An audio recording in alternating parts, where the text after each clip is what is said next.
Assalamualaikum warahmatullahi wabarakatuh. Di sini kami akan menjelaskan opini yang berjudul pengaruh pandemi coronavirus disease atau yang disebut COVID-19 terhadap skema panic buying pada ketahanan pangan di Indonesia. Kami dari kelompok 10 yang beranggotakan Nurul Rahmayanti, NIM 018, Dwi Berlian Mercury, NIM 041, Yordan Windy Pratama, NIM 051, dan Gunawan Ginting, NIM 067. Sekaligus fenomena pada tahun 2020 yang sedang terjadi dan masih berlangsung, yakni terkait adanya wabah pandemi coronavirus disease atau disebut COVID-19 yang turut berdampak pada sektor agrari, mencakup permintaan pasar yang lebih tinggi daripada kapasitas pemenuhan produksi. Menurut Program Pangan Dunia PBB telah memperingatkan bahwa sekitar 265 juta orang di dunia akan menghadapi kerawanan pangan akut pada akhir 2020. Sedangkan menurut CSIS Komentaris juga menyebutkan bahwa komoditas pangan untuk mencapai stok hingga akhir Mei 2020 dinyatakan tidak mencukupi, terutama pada komoditas pangan seperti bawang putih dan daging sapi atau kerbau. Stoknya mengalami penurunan hingga bulan Mei. Perkiraan stok kebutuhan pangan Maret hingga Mei 2020. Pada komoditas beras, perkiraan stok bulan Maret hingga Mei 2020 sebanyak 15,9 juta. Perkiraan kebutuhan Maret hingga Mei 2020 sebanyak 7,6 juta. Perkiraan stok akhir Mei 2020 sebanyak 8,3 juta. Pada komoditas jagung, perkiraan stok Maret hingga Mei 2020 sebanyak 10,3 juta. Perkiraan kebutuhan Maret hingga Mei 2020 sebanyak 6 juta. Perkiraan stok akhir Mei 2020 sebanyak 4,3 juta. Pada komoditas bawang merah, perkiraan stok Maret hingga Mei 2020 sebanyak 588.000. Perkiraan kebutuhan bulan Maret hingga Mei 2020 sebanyak 347.000. Perkiraan stok akhir Mei 2020 sebanyak 241.000. Pada komoditas bawang putih, perkiraan stok bulan Maret hingga Mei 2020 sebanyak 86.000. Perkiraan kebutuhan Maret hingga Mei 2020 sebanyak 151.000. Perkiraan stok akhir Mei 2020 sebanyak 65.000. Pada komoditas cabai besar, perkiraan stok bulan Maret hingga Mei 2020 sebanyak 311.000. Perkiraan kebutuhan Maret hingga Mei 2020 sebanyak 278.000. Perkiraan stok akhir Mei 2020 sebanyak 33.000. Komoditas cabai rawit, perkiraan stok bulan Maret hingga Mei 2020 sebanyak 327.000. Perkiraan kebutuhan Maret hingga Mei 2020 sebanyak 258.000. Perkiraan stok akhir Mei 2020 sebanyak 69.000. Pada komoditas daging sapi atau kerbau, perkiraan stok Maret hingga Mei 2020 sebanyak 183.000.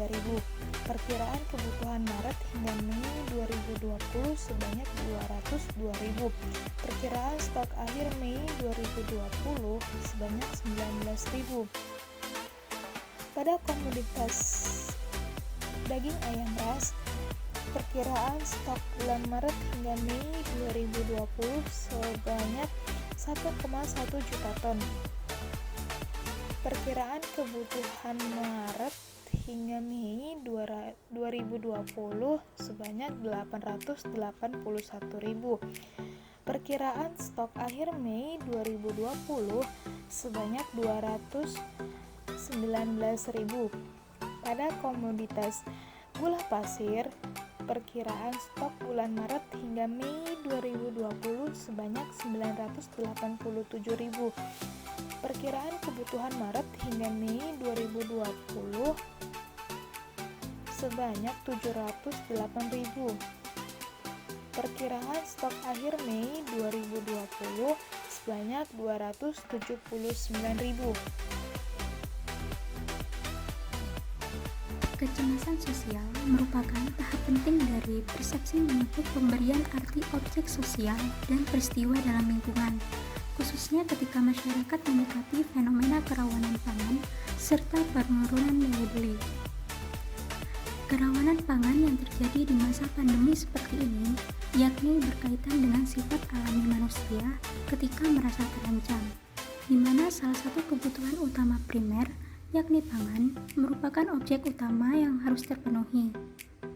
Menurut Proctor 2015, persepsi merupakan proses seleksi, pengaturan, dan penginterpretasian cara sensor dengan cara yang memungkinkan adanya suatu perubahan perilaku maupun sikap seseorang setelah diberikannya suatu intervensi, di mana teori tersebut menjadikan adanya sikap panic buying dari masyarakat Indonesia yang menjadi titik permasalahan ketahanan pangan di Indonesia.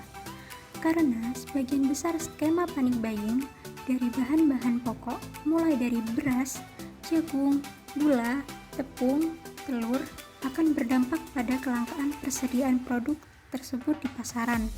Karena tidak sedikit dari para distributor hingga pengusaha toko kelontong maupun pelaku grosir akan menimbun sembako dengan alih-alih mengontrol harga agar tetap seimbang ketika permintaan sedang melonjak naik.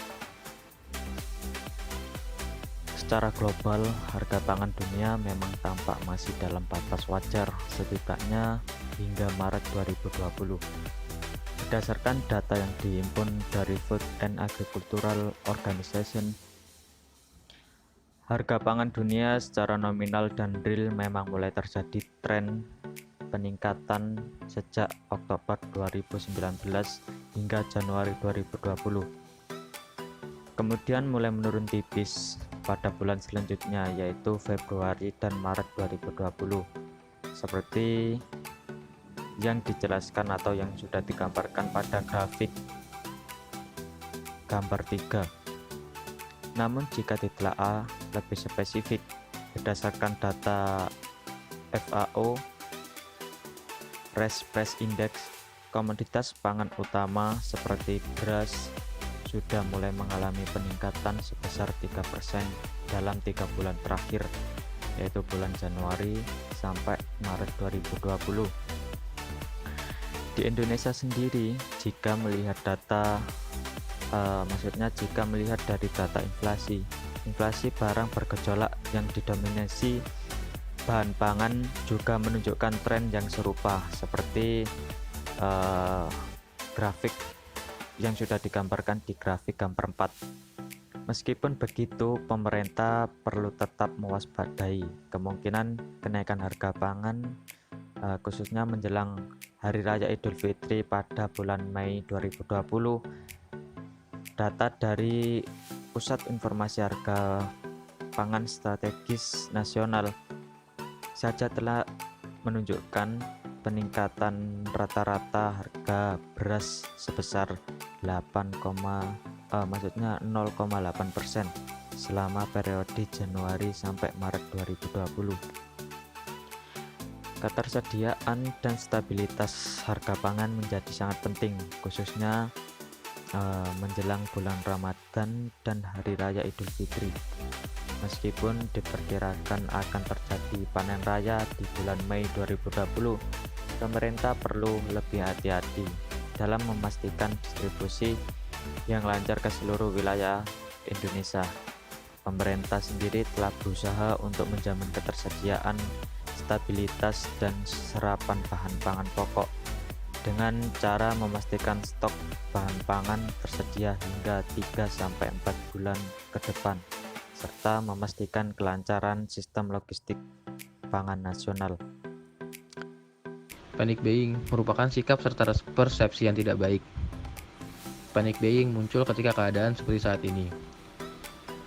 Di tengah keadaan seperti saat ini, masyarakat diharapkan dapat bersatu melawan wabah corona dengan adanya mekanisme saling toleransi serta mau berbagi dengan lainnya. Sedangkan pada sikap panic buying merupakan sebuah egosentris di mana manusia dilibatkan oleh persepsi serakah dan cara yang dilakukan untuk bertahan hidup, yaitu dengan memiliki sejumlah bahan pokok makanan yang melimpah. Inilah yang menyebabkan kelangkaan persediaan produk, di mana kesenjangan sosial akan sangat terjadi pada kasus ini. Contohnya ketika si kaya mulai berbelanja secara masif dan tidak menyisakan stok, sehingga masyarakat kaum menengah ke bawah akan mulai kesusahan menjangkau harga sembako yang kian melambung naik ketika produk yang dibeli merupakan produk timbunan karena keterlambatan para supplier mengirimkan logistik mereka kepada para grosir. Nah, inilah juga yang menyebabkan harga sembako naik. Di tengah keadaan seperti saat ini, dimanfaatkan sebagian penjual untuk mendapatkan keuntungan karena permintaan yang tinggi dan stok barang yang sedikit atau menipis. Solusi.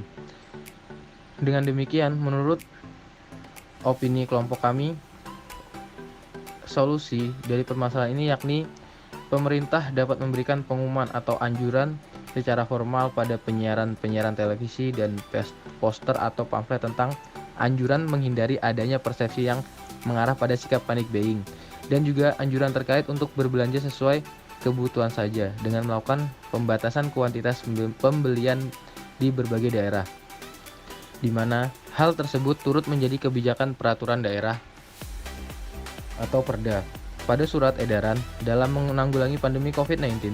Tentunya hal ini juga harus melibatkan para pihak swasta untuk melakukan pengendalian panic buying.